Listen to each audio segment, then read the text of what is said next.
405.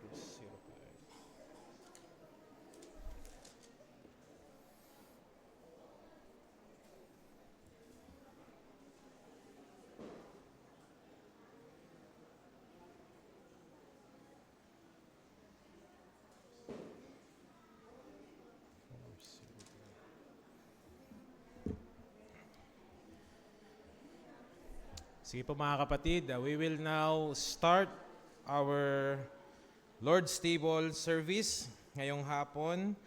At muli, pinagpalang araw ng Panginoon mga kapatid. And nawa ang Panginoon ang mag-sanctify, mag-remind, mag-cleanse sa atin sa hapong ito. Itong gagawin natin, Lord's Supper, is a very important activity of the church. Kaya lahat ng kapatiran ay nandito sa harap. This means of grace ay isang panahon para sa atin as a memorial. A memorial sa atoning work ng ating Panginoong Hesukristo. At the same time, it's a foretaste of the future promises of Christ sa atin bilang kanyang mga tao, bilang kanyang mga anak. Itong gagawin nating mamaya, itong the sacrament of Lord's Supper ay pagpapatikim sa atin ng future na mga pangako ng Diyos na makakapagkakasama na natin siya. So mamaya we will savor it. Sabi nga ni Thomas Schreiner, the Last Supper is meant to picture not only the fulfillment of past promises of God and the present impending death of Jesus, but just as much the assured future of an even greater meal in the coming kingdom of God. So yung pagiging parte ng iglesia, pagiging parte ng covenant people of God is not just a status, but rather this is a privilege na maging anak ng Panginoon at maging parte ng kingdom ng Diyos. Dahil dito natin makikita yung sinasabi na assured future. Assured future of an even greater meal. Mamaya, napakasimple ng tinapay, napakasimple ng katas ng ubas, pero yung future na parating kasama ang Panginoong Hesukristo ay hindi simple. Napaka-ingrande, napaka-garbo, kasama mismo ang Diyos. Tayo bilang the people of God, the body, bilang tao ng Panginoon, is maaalala natin that the body of our Lord Jesus Christ ay ibinigay bilang promised seed. Kaya tayo may natatamong kaligtasan is dahil sa ginawang sakripisyo ng Diyos mismo sa krus ng Kalbaryo. Itong sakramento na rin ito ay wonderfully and geniusly instituted by Christ. Si Kristo mismo ang nagsimula nito bago siya ipako sa krus kasama ng kanyang mga apostol. Itinatag niya ang Lord's Supper. Nagbibigay ito sa atin ng assurance na kasama natin siya ngayon spiritually. At darating ang panahon, bilang people of God, we will share the meal, makakasama natin siya physically. And we are looking forward on that great day. Pero ngayon, we will enjoy the Lord's Supper, we will enjoy the atoning work of Christ, at we will look forward on this great assurance. And with that, tayo muna po ay manalangin. O Diyos aming Ama, maraming salamat Panginoon sa hapong ito na bilang iglesia ay meron kaming pagkakataon na ipagpatuloy ang sacrament ng Lord's Supper. And nawa Panginoon, ito ay magbigay sana sa amin ng lubos na pagmamahal sa iyo, lubos na pagmamahal sa iyong biyaya, at lubos na pagbibigay ng importansya ng aming buhay ay hindi lamang sa aming sarili para ipamuhay, but rather para sa iyo, para sa iglesia. At nawa Panginoon, patawarin mo kami sa karumihan namin, patawarin mo kami sa aming kahinaan, at nawa ito'y magpaalala sa amin na this is not the works of our hand, but rather by you alone, God alone, kumilos upang maligtas ang isang madumi at makasalanang tao. Salamat po, Ama, sa pangalan ng inyong anak na si Jesus. Amen. Tayo po lahat ay tumayo para sa ating unang hymn. Awitin natin ang title nito is Not What My Hands Have Done. Ang means of grace na ito ating gagawin, we did not do this, we cannot offer anything to God, but God Himself reached out to us. Inabot niya tayo. Therefore, not what our hands have done, but only through the hands of God alone. Awitin po natin itong hymnong ito.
manatili tayong nakatayo para sa pagbasa ng ating sermon text sa hapong ito. Tayo babasa sa Luke chapter 22 verse 14 to 20. Luke chapter 22 verse 14 to 20, at ito ang sinasabi sa salita ng Panginoon. Nang dumating ang oras ay naupo siya sa hapag at ang mga apostol ay kasama niya. Sinabi niya sa kanila, pinakahangad kong kainin na kasalo kayo ang kordero ng Paskong ito bago ako magdusa. Sapagkat sinasabi ko sa inyo, ito'y hindi ko kakainin hanggang sa ito'y ganapin sa kaharian ng Diyos. At siya'y tumanggap ng isang kopa, at nang siya'y makapagpasalamat, sinabi niya, kunin ninyo ito at inyong paghati-hatian. Sapagkat sinasabi ko sa inyo na mula ngayon ay hindi na ako iinom ng katas ng ubas hanggang sa dumating ang kaharian ng Diyos. At siya'y dumampot ng tinapay at nang siya'y makapagpasalamat, kanyang pinagputol-putol at ibinigay sa kanila na sinasabi, ito'y aking katawan na ibinibigay dahil sa ininyo. Gawin ninyo ito sa pag-alaala sa akin. Verse 20, gayon din naman ang kopa pagkatapos ng hapunan na sinasabi, ang kopang ito ay nabubuhos ng dahil sa inyo ay ang bagong tipan sa aking dugo. Purihin ang pagbasa ng salita ng Panginoon. Maaari na po tayong maupo at tawagin na po natin ang ating mensahero, si Deacon Danny.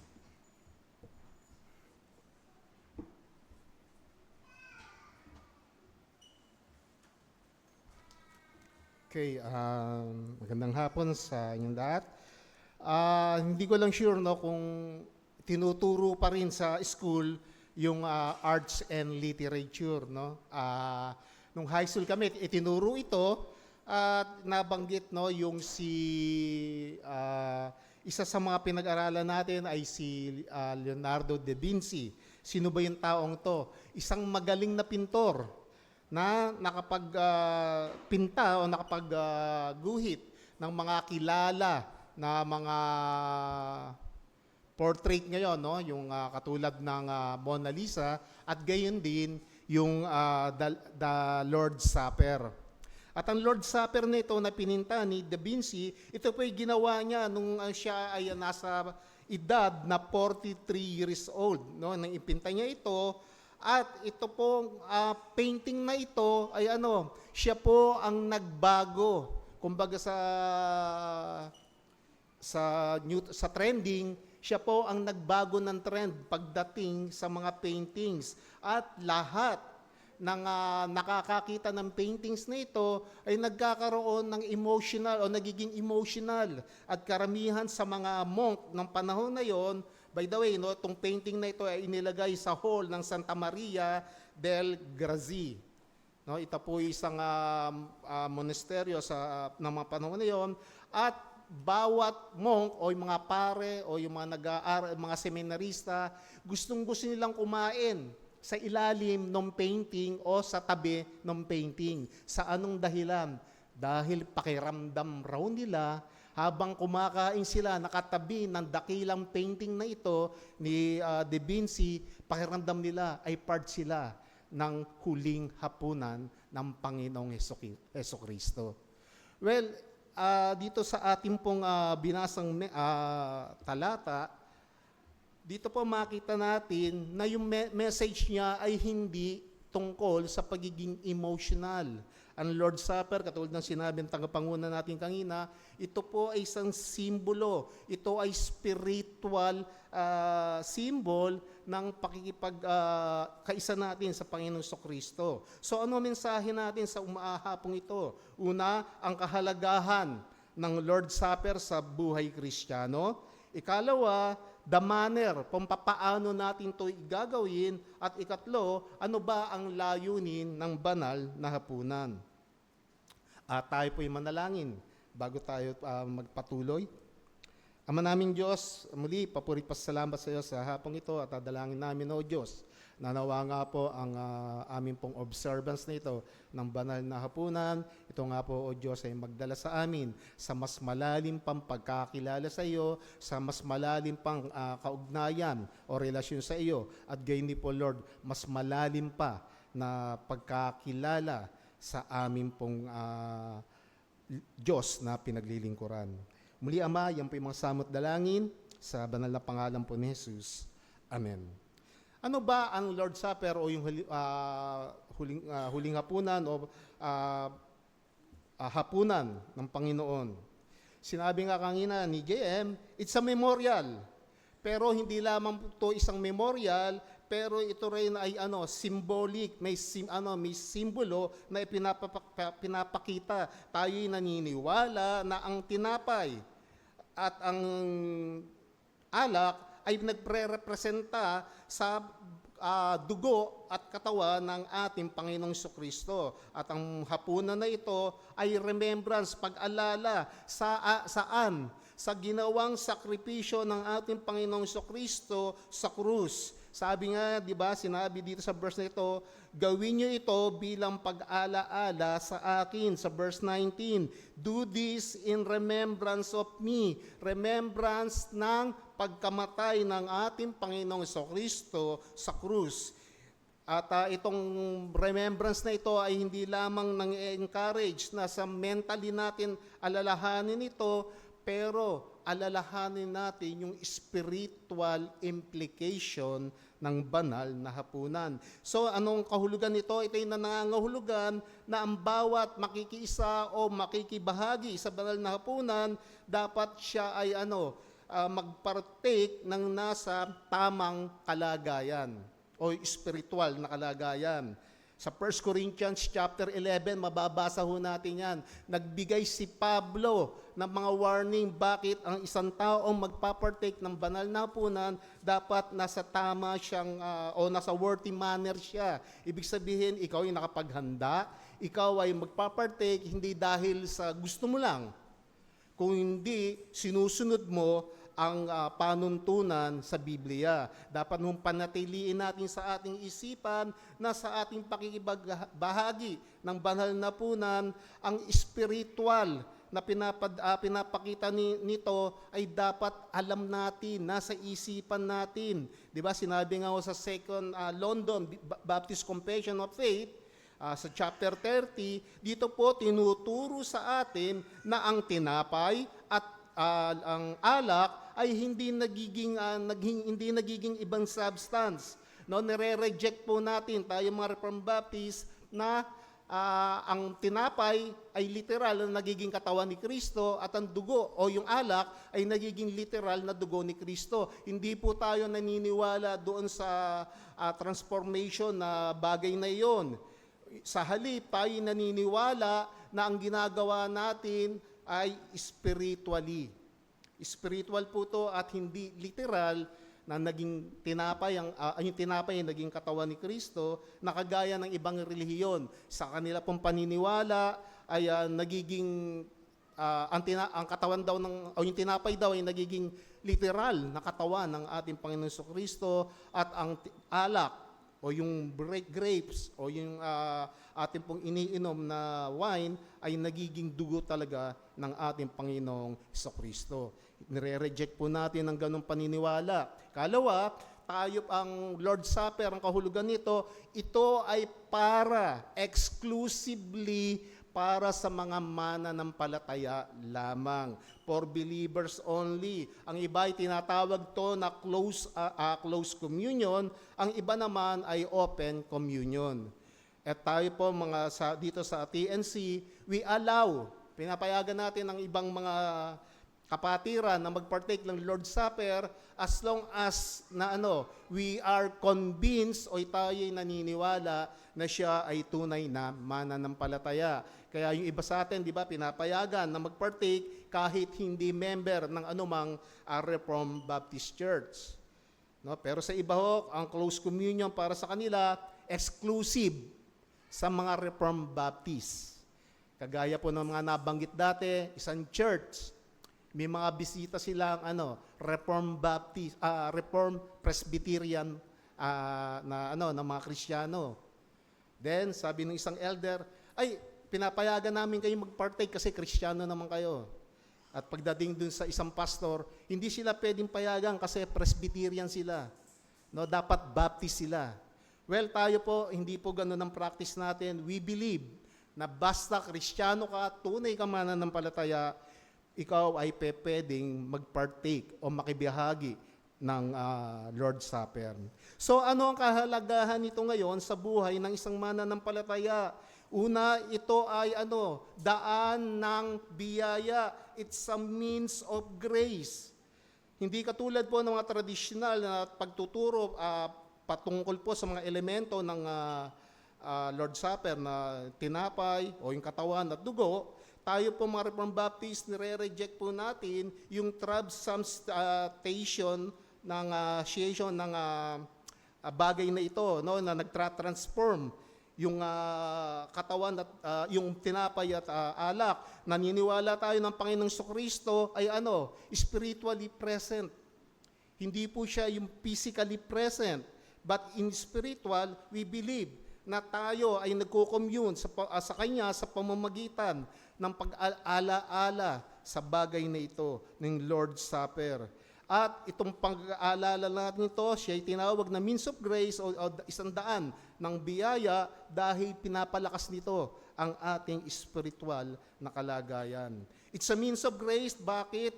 Ito po isang pagpapahayag, pinapakita natin sa panlabas na paggawain na yung bagay na ito ay patungkol sa kamatayan ng ating Panginoon Jesucristo. Pinapahayag natin sa mga hindi mananampalataya na tayo mga Kristiyano, ginagawa natin ang Lord's Supper upang ipakita sa kanila na tayo ay nakikiisa, tayo ay nakipag-isa sa Panginoong Jesucristo.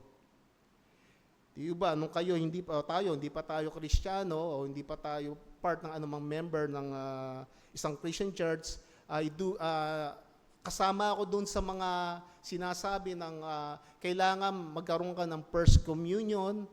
Di ba na ako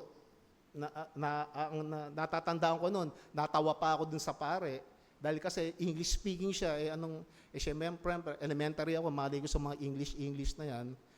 So hindi kami magkaintindihan. May sinabi siya sa akin na ang intindi ko, tumayo ako, tapos sabi niya, sit down. Pag sit down ko, abutan niya ako nung kulay, hosya yata tawag doon, isusubo niya sa akin, umatras ako. No? Kasi nga, hindi ko alam ginagawa ko, so parang, tapos nung matapos yun, parang, anong nangyari, parang comedy, yung nangyari sa aming dalawa, no? Pero dapat, sa pag-alala ng Lord's Supper, hindi ganun. Walang comedy na nagaganap dito sa ating kalagitnaan, walang nakakatawang bagay. Sa halip, tayo ay maging seryoso in a sense, ang nasa isipan natin, ang ginagawa natin ay isang means of grace, isang daan ng biyaya para sa atin. It's a sign of unity. Ito pa yung nagpapahayag ng fellowship sa bawat mananampalataya na nasa ilalim ng ating Panginoong Jesucristo. Ito yung nagbibigay diin na ang bawat isa sa atin ay nagkakaisa sa pananampalataya at tayo ay mayroong kobenante o mayroon tayong sinumpaang tungkulin o sinumpaang commitment sa bawat isa. Isa sa mga commitment na yan o yung covenant na yan ating sinumpaan, di ba, na hihikayatin natin ang bawat isa na palakasin sa kanyang spiritual na kalagayan. We must encourage each other. Hindi ho pwede na, ako nga, nakaya ko yan ikaw, dapat makaya mo rin. At wala kang encouragement o anumang ginawa para ipag-pray ang kapatid na ito. Parang sinasabi mo, sa sarili kong lakas, na-overcome ko ang mga problema ko bilang isang mananampalataya. Dapat ganun rin ang gawin mo. Hindi po ganun. Dito po pinapahayag na kung ikaw ay nagpa-partake ng Lord's Supper, dapat ang nasa isipan mo ay yung fellowship, genuine fellowship, and genuine encouragement or pagpapalakas ng loob sa mga kapatiran. Then, paano natin isasagawa ito? The second message, the manner of doing it. Sa verse 19, dumampot siya ng tinapay at matapos magpasalamat ay pinagputol-putol ito at binigay sa kanila. Sinabi niya ito ang aking katawan na binibigay para sa inyo. Gawin niyo ito bilang pag-ala-ala sa akin. We break the bread, pinagpipiraso-piraso ang tinapay at ito ang pinagsasalu-saluhan ng bawat isa. Iba't ibang pamamaraan ang ginagawa dito. And I remember, no, doon sa old church natin, no, yung sa UN Avenue, no, yung malaking church doon, paano ang Lord's Supper na ginagawa natin doon, kung natatandaan nyo. We partake doon sa malaking tinapay, pipiraso ka, at iinom tayo doon sa isang malaking saro. Literal, pupunasan, tsaka iinom kayo. No? Noong mga time na yon, medyo maloloko pa yung mga kasama kong mga Kristiyano rin, palakihan ng kuha ng tinapay. No? Ganun ginagawa nila, palakihan ng kuha ng tinapay, at pag nanong kakain na hirap silang ubusin dahil sa laki ng kinuha nila. No? So, hindi sincere, wala sa isip yung ginagawa. Pero ba dito tayo sa sinasabi dito ng Panginoon Jesucristo, you break it. Enough lang para maubos mo, para makain mo. Then, ikalawa, sharing the cup. Verse 20, matapos kumain, ganun din ang ginawa niya sa kopa. Sinabi niya, ang kopang ito ang bagong tipan sa aking dugo na nabubuhos para sa inyo. So we are doing those things, the manner of it, inaalala natin, bakit? To do this in remembrance of me. Ito ang aking katawan na binigay para sa inyo, gawin ninyo ito bilang pag-alaala sa akin. Pag-alaala, sa ginawa ng ating Panginoong Jesucristo. So ano ang layunin ng Lord's Supper? Una, nabanggit na natin, ito ay remembrance. Remembrance to reflect on Christ's sacrifice on the cross.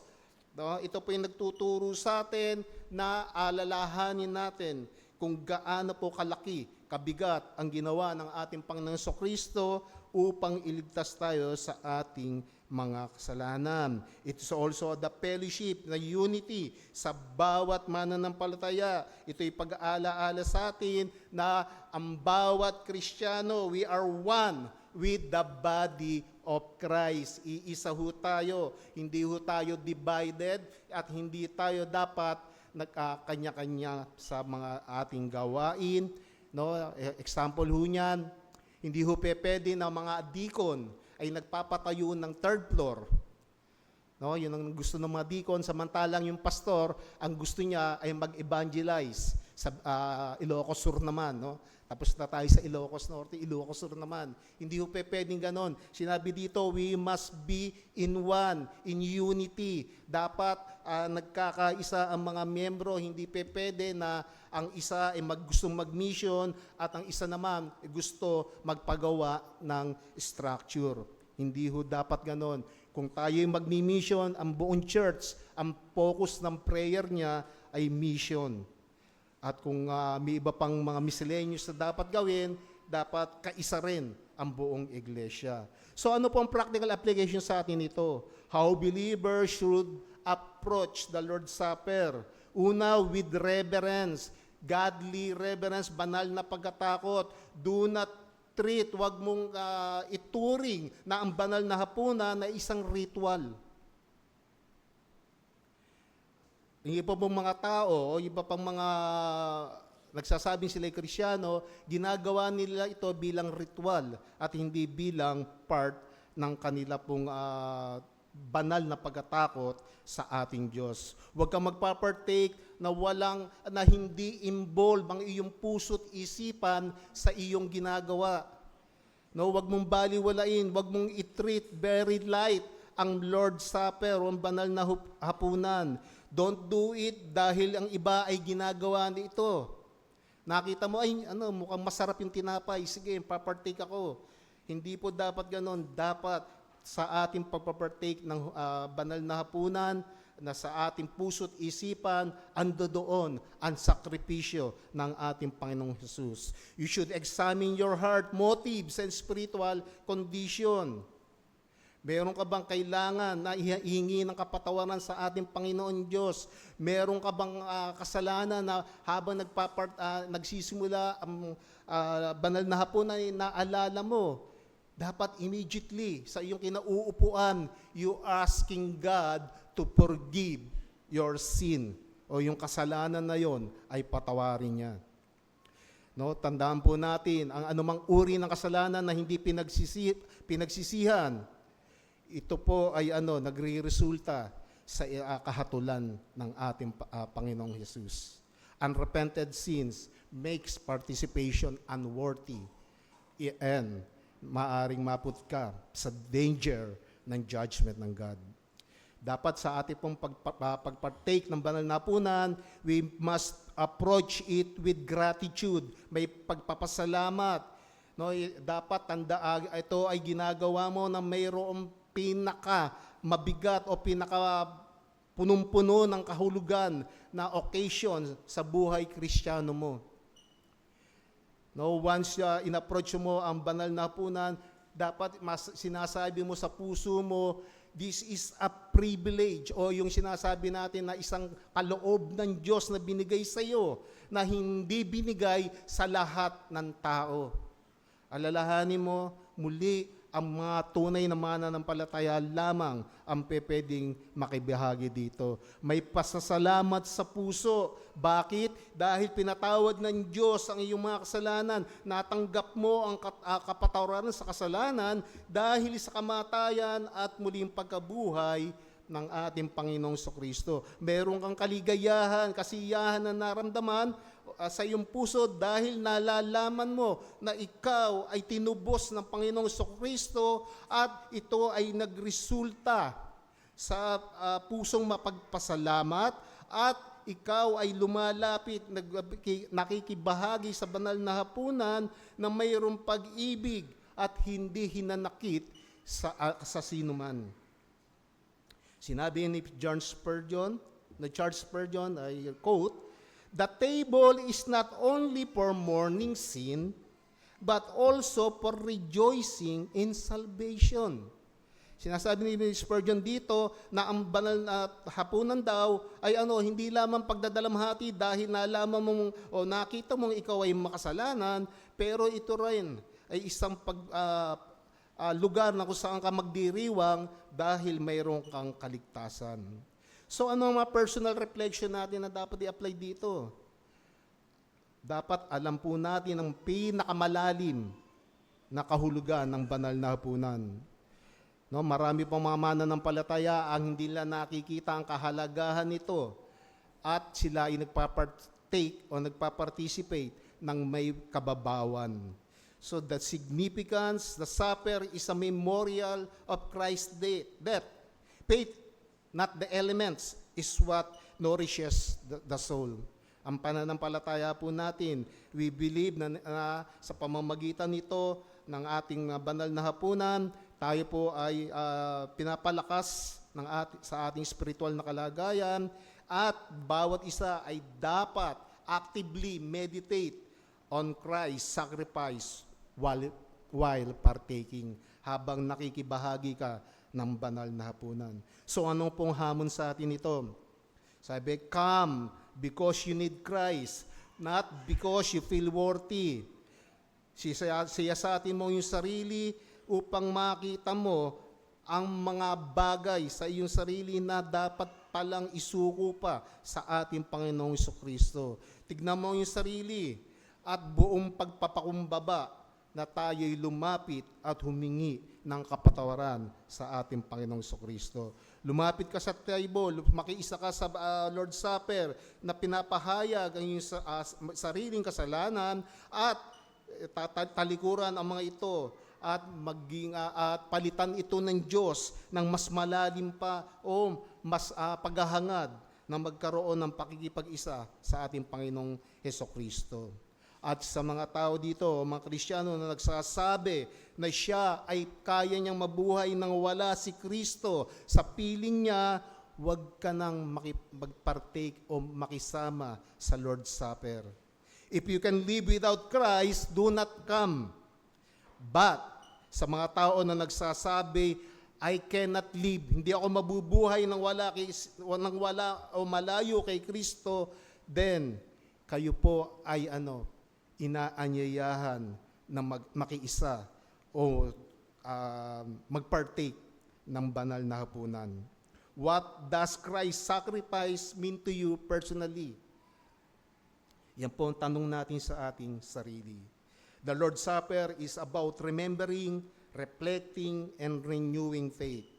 Ang sentro po ng kahalagahan ng banal na hapunan ng Panginoon ay ang ating pakikipag-isa o pakikisama kay Kristo. Sa ating pakikisalo sa banal na hapunan, ang mananampalataya ay lumalapit upang makatagpo si Kristo at makipag-ugnayan kay Kristo sa kanyang paanyaya.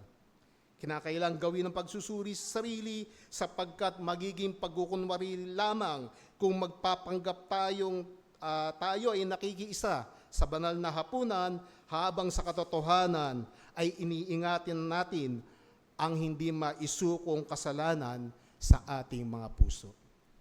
Remember, mga kapatid, partaking the Lord's Supper, isa po itong banal na bagay, kaya nga banal na hapunan, and spiritually, ang mga significance nito ay mayroong malaking epekto o may malaking implikasyon sa buhay natin bilang mananampalataya.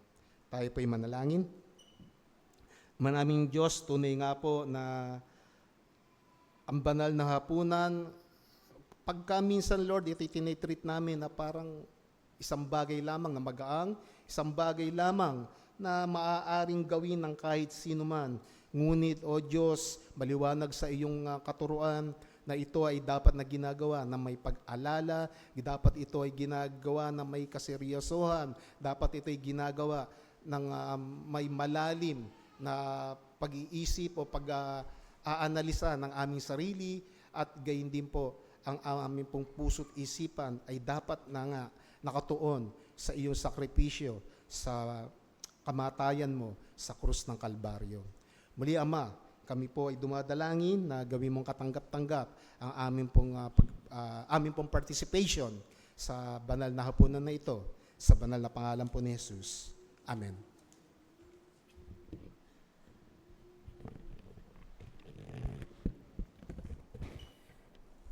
Sinasabi rin po sa 1 Corinthians 11:27, kaya